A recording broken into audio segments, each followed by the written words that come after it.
So to help facilitate fair scoring and minimize the risk of improper scoring by judges, we ask that athletes wear their appropriate clothing and gear colored to correspond with their corner. For instance, if you're a red corner, you should not be wearing blue gear. Same with the blue corner. In addition to that, we will tape the gloves and shin guards with the appropriate color as your corner. And whenever possible, you should wear a rash guard and clothing within that same color. Scoring during grappling requires 3 seconds of control before any points are awarded. The points are awarded for obtaining the position. The method of which the position is obtained does not matter. For example, passing the guard itself does not merit positioning points. Simply obtaining side control, mount, or back control will earn you the point. So in short, it doesn't matter how you get there, as long as you are in a good ground control position and hold it for 3 seconds of control. We're going to start with side control. So for side control, you have to pass your opponent's leg and hip defenses and have at least half his back on the ground. So this is the classic side control. Again, 3 seconds of control will earn you 2 points. Knee on belly is also considered side control, as is scarf hold and north-south, in addition to reverse scarf hold. So all these 3 positions just constitute side control. You don't rack up additional points for changing positions. You can either hold one for 3 seconds or a combination of all 3 for 3 seconds of control.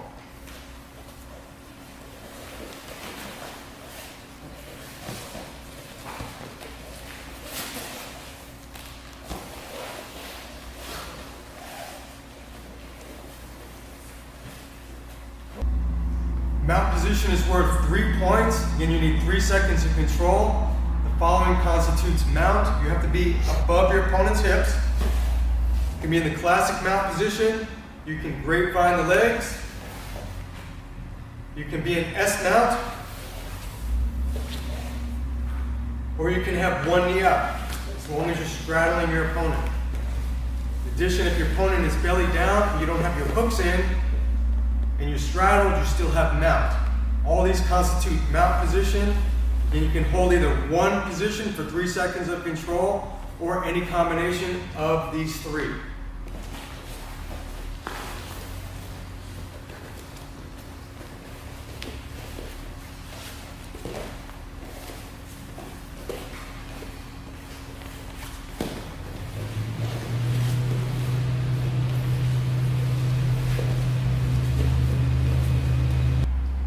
Back mount is worth 4 points, and the following constitutes back mount. Either both hooks in,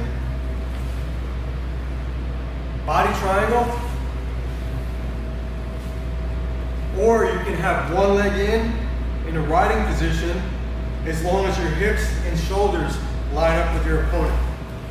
It doesn't matter if your opponent is belly up or belly down. Again, we're looking for the one leg, hips, and shoulders to be lined up together. Again, you can do a combination of all 3, keeping control, or one position for 3 seconds of control to get your 4 back mount points.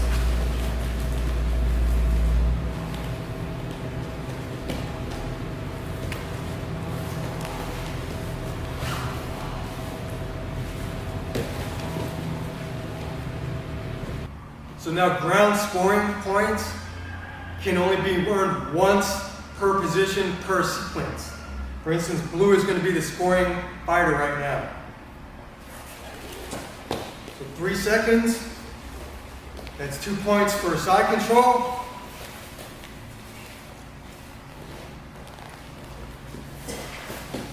1, 2, 3, that's 3 points for mount.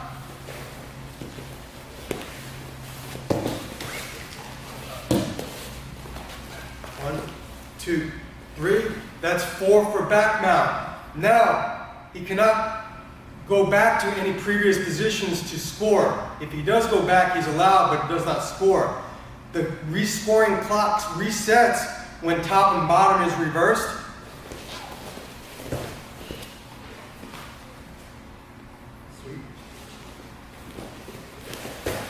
1, 2, 3 for mount. 1, 2, 3. 2 points for side control. 1, 2, 3. That's 4 for back mount. Now the other time when the ground positioning clock resets is if they stand up and they're neutral. And if blue gets his takedown, of course the scoring restarts. So right now we have 1, 2, 3, 2 points per side. 1, 2, 3. 3 points for mount.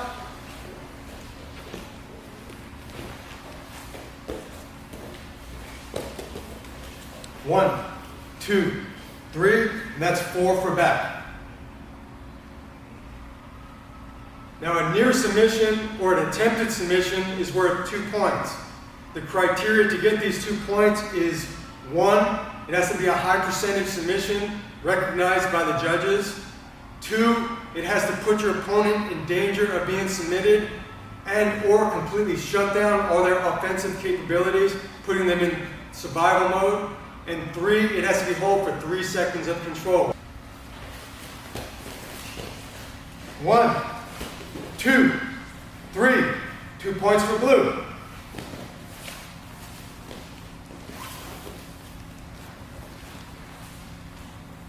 1, 2, 3. 2 points for blue.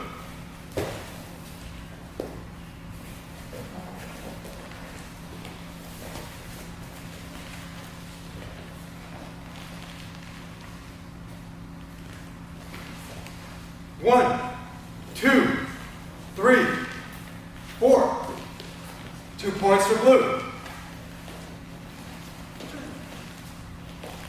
1, 2, 3, 4.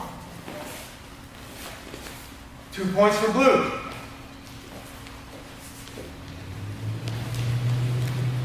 1, 2, 3. 2 points for blue. Now, if blue finishes his submission, we do not score the near submission points. We simply end the bout by submission. 1, 2, 3. And that's a win by blue. Okay, takedowns are worth 2 points. Takedown is also known as initial ground control. Doesn't matter how you get there, the first fighter who obtains a top controlled and weighted position for 3 seconds gets the 2 points. Here's an example of classic takedowns.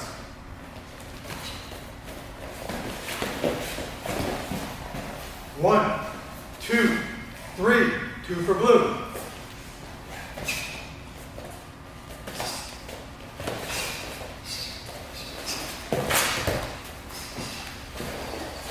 1, 2, 3, 2 for red.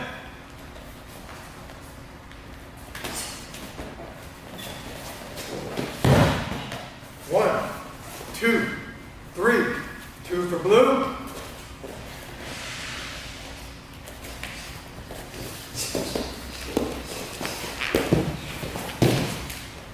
1, 2, 3, 2 for red.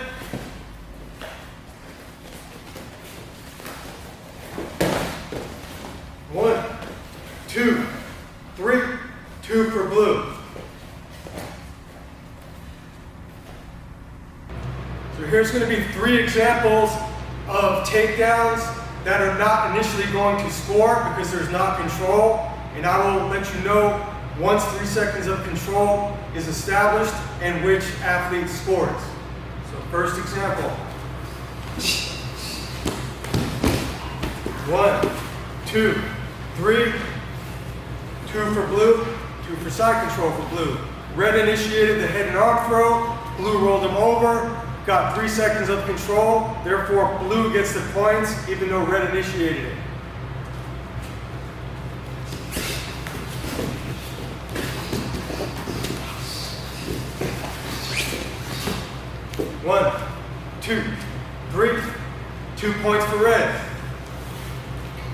this example, red initiated the takedown. Blue was able to counter it before red got 3 seconds of control. And then ultimately, red hit a switch, got 3 seconds of control on the back, so red gets the 2 points for the takedown. Other example, this is simulating a cage.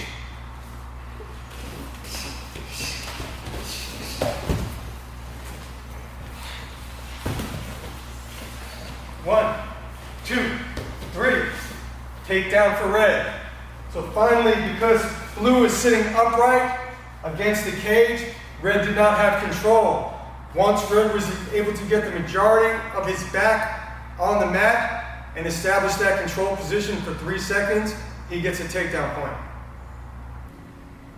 Now takedowns that land in a ground control position not only earn the takedown point, it also earns the corresponding ground position point. So, go ahead.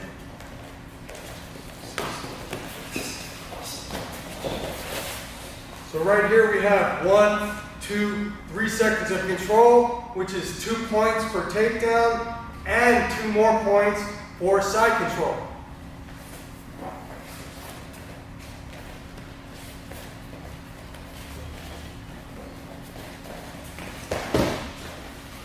One, two, three. In this case, he landed in mount, so we have 2 points for a takedown and 3 more for mount.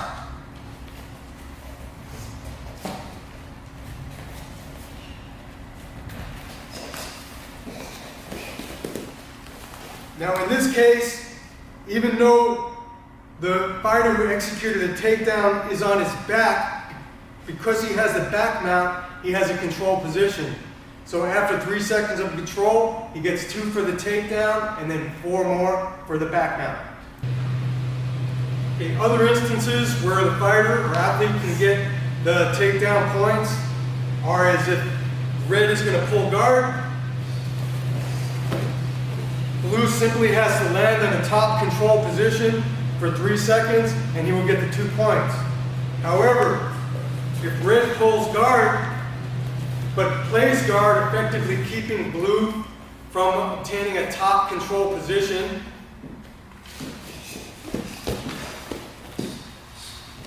he's denying blue the opportunity to score. At any point, if red sweeps blue and gets a top position for 3 seconds, he will get the 2 points. Finally, if a takedown is initiated but lands in a near submission, he cannot get the takedown points because he doesn't have control. Red, in this case, will get 2 points for a near submission. At any time blue escapes the submission, he will get the 2 takedown points. In open mat bouts where there's no cage or ring, you have a clearly defined boundary, in bounds, out of bounds. If one of the athletes exits the mat or goes out of bounds, break, that's 1 point for red. You can also push your opponent out to get the same point. Break, 1 point for blue. If a takedown is initiated in bounds but finished out of bounds, we can't give 3 seconds of control because they're out of bounds, but we can give them a 1 push-out point. Same goes for a throw. We just have to look at whose feet exited the mat first. In this case, it was blue, even though red was lined up to the boundary line. He executed the throw. Red will get the 1 point for push-out.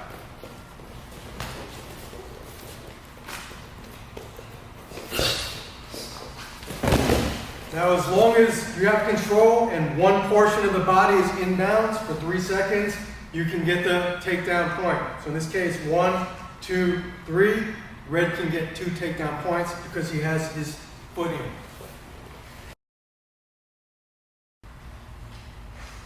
So for ground strikes, the striker is limited to 3 effective blows per position.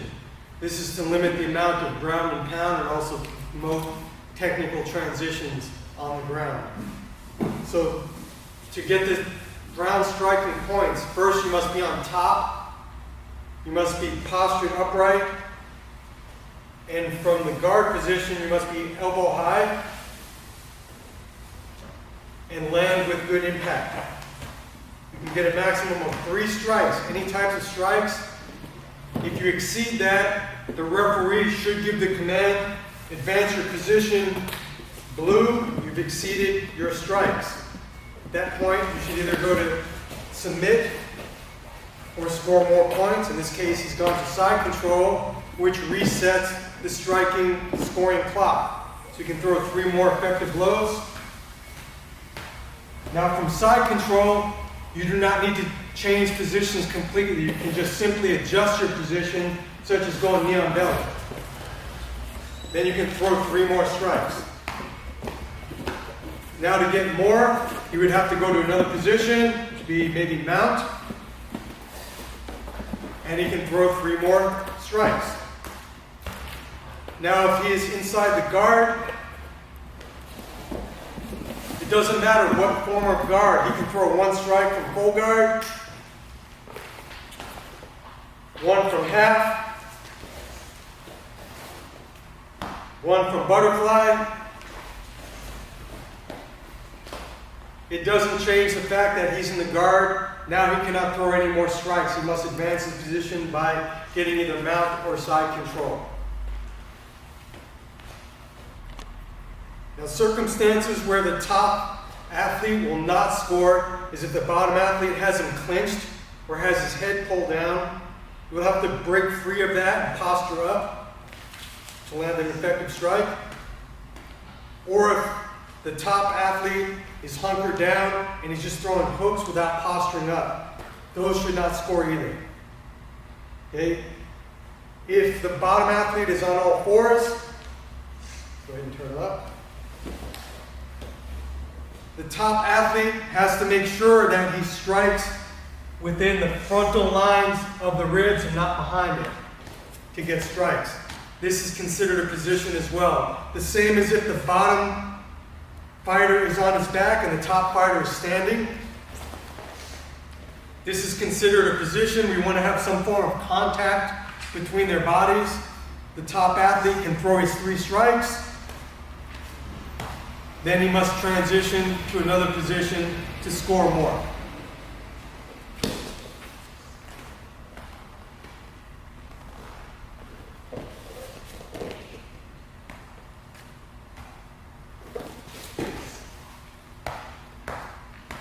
Anything exceeding 3 per position, again, the referee will give the command, advance your position. Red cannot score from striking from the bottom because he does not have control.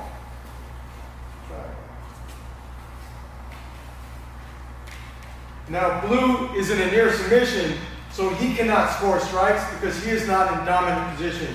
He's defending a submission.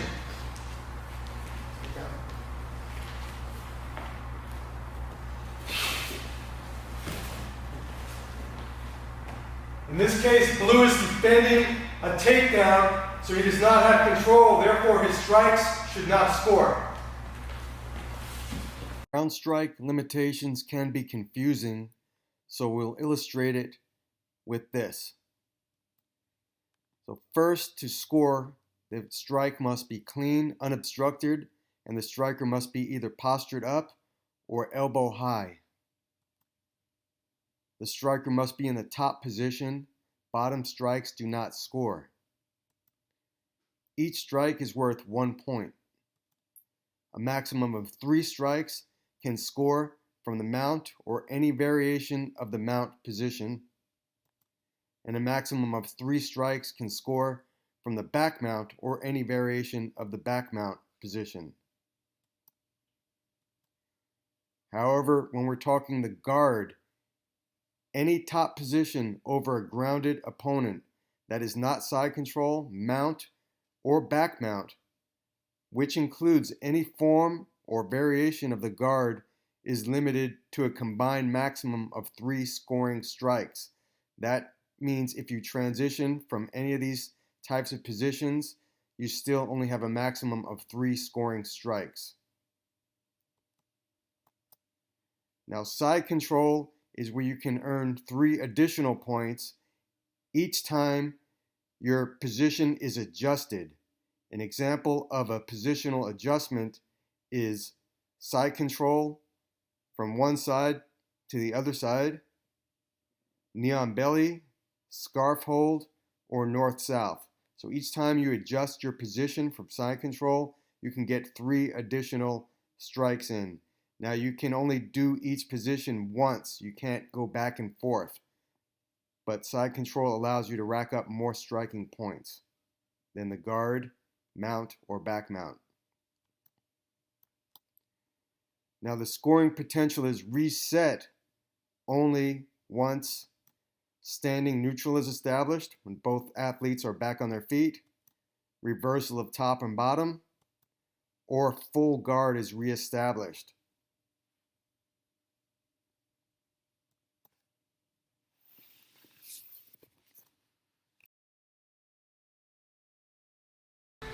Now we're going to cover passivity or stalling.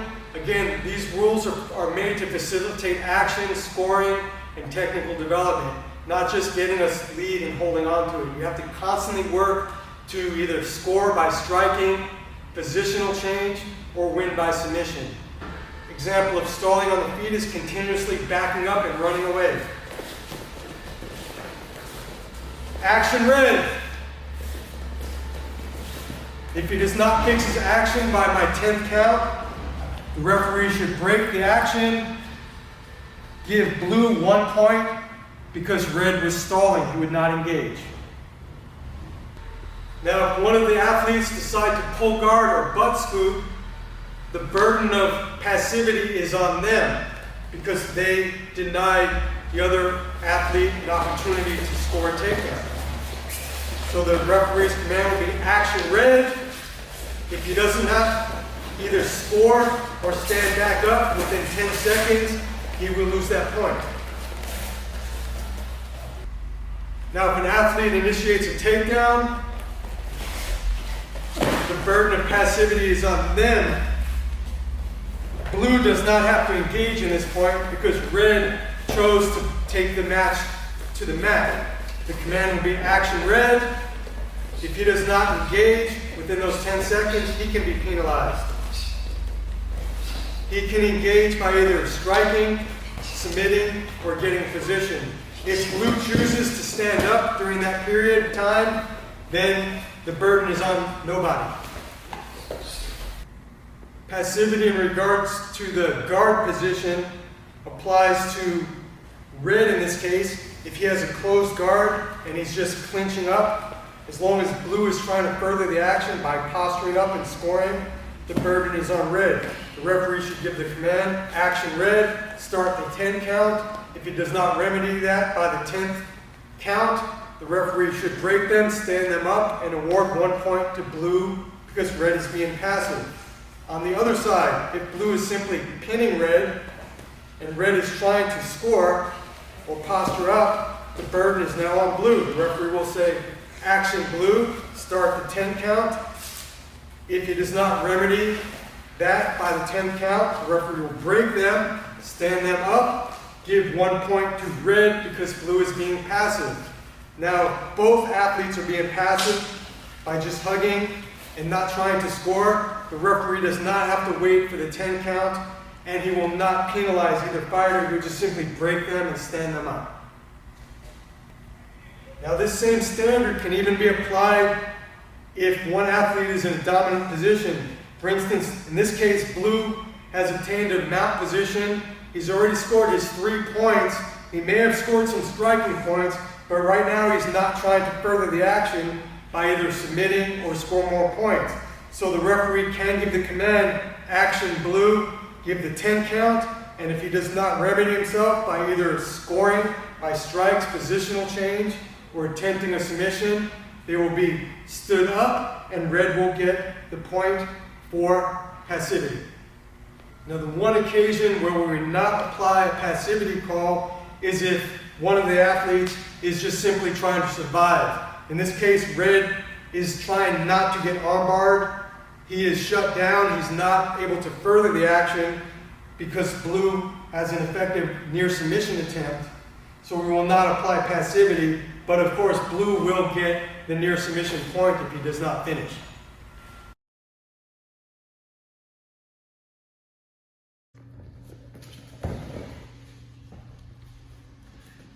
Most takedowns and throws commonly seen in collegiate wrestling and in judo are going to be legal. However, keep in mind, you are generally responsible for the safe landing of your opponent.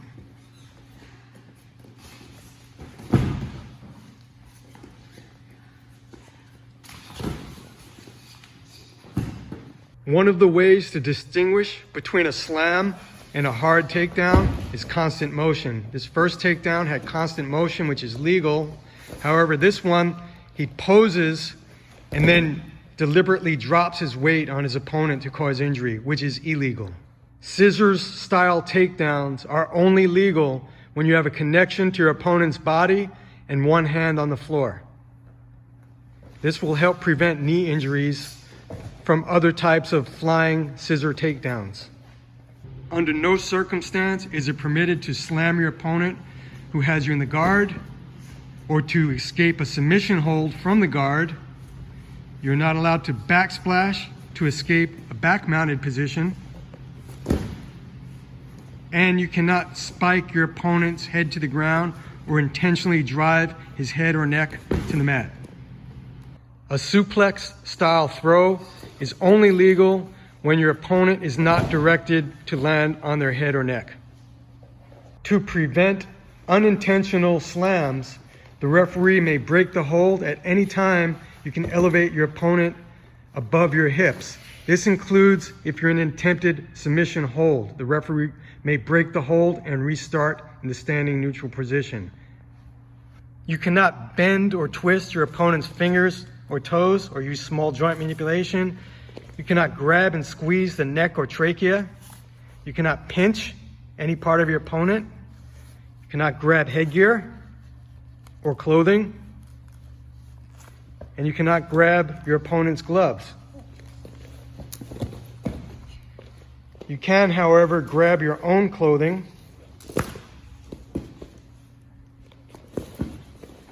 or gloves.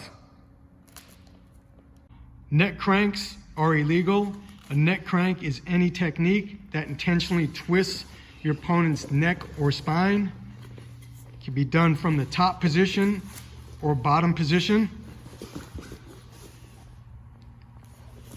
However, if you put yourself in a neck crank, by defending a legal submission, the referee will allow it to continue.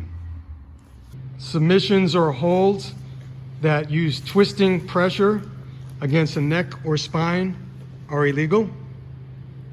Even in divisions that allow leg and foot locks, twisting locks such as toe holds or calf slicers are never allowed, nor are bicep slicers. Straight guillotines are not allowed. This means the arm is just circling the neck and there's no arm in. However, you are allowed in certain divisions to do an arm in guillotine, meaning the arm is in between the neck. Other legal chokes from the frontal choke series include a darce or an anaconda,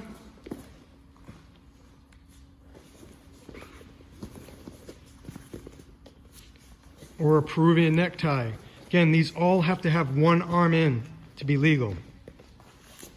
Rear naked chokes are from the back and are not considered arm in chokes. The same applies to an arm triangle.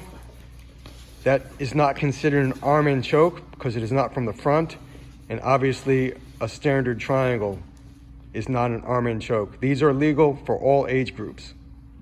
Under no circumstance can you crank on a submission or put a submission on with dynamic force that will injure your opponent before they have a chance to tap. Submissions must be used with applied pressure where the submission is hit, and then pressure is gradually applied. With that said, the referee always has the discretion to end a match with submission whether you tap or not. Certain divisions allow foot and leg locks, such as a straight ankle lock or Achilles. You're never allowed to twist the knee or do a heel hook. However, you can also do a straight knee bar in certain age group divisions.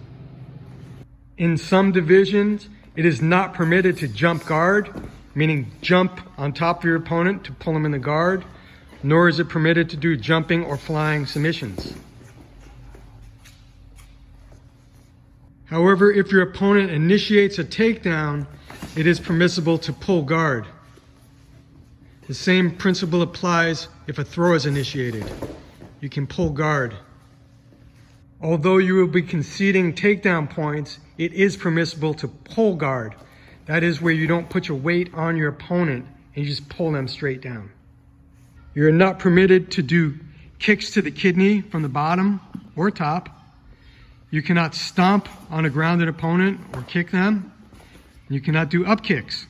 In divisions that allow knee strikes, specifically grounded knees, you must have control of the upper body with one knee on the mat to execute a legal knee.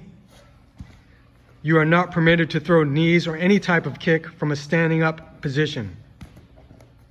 Here's a review of legal and illegal techniques. Juniors, the oldest age group, ages 16 and 17. Any techniques that's generally prohibited from the unified rules of MMA is also going to be prohibited for our juniors. And any technique that will reasonably cause injury prior to voluntary submission or stoppage is not going to be allowed. There are no head strikes. Knee strikes are limited to the body only. There are no dangerous throws or takedowns or techniques that are designed for your opponent to land on their head or neck. There's no slamming from the guard or slamming out of a submission. There's no twisting leg submissions. There's no neck cranks or neck or spine submissions. There's no straight guillotine style chokes. Ground strikes are limited to 3 scoring strikes per ground position. Cadets ages 14 and 15. Any technique that's prohibited from the junior division will also apply to the cadets. There are no leg or foot submissions. There are no knee strikes. Schoolboy, schoolgirl, ages 12 and 13. Any technique that's prohibited from the older age groups will also apply. There are no jumping guard. There's no flying submissions. Novice, ages 10 and 11. Prohibited techniques from the older age groups will also apply. There's no frontal arm-in guillotine style chokes. Common examples are the arm-in guillotine, the darce, the anaconda, and the Peruvian necktie. These divisions can be co-ed, meaning boys and girls can compete together. The youngest age group, rookies, ages 8 and 9. Previously prohibited techniques for the older age groups will apply. And there are no ground strikes. Just like the novice, boys and girls can compete together.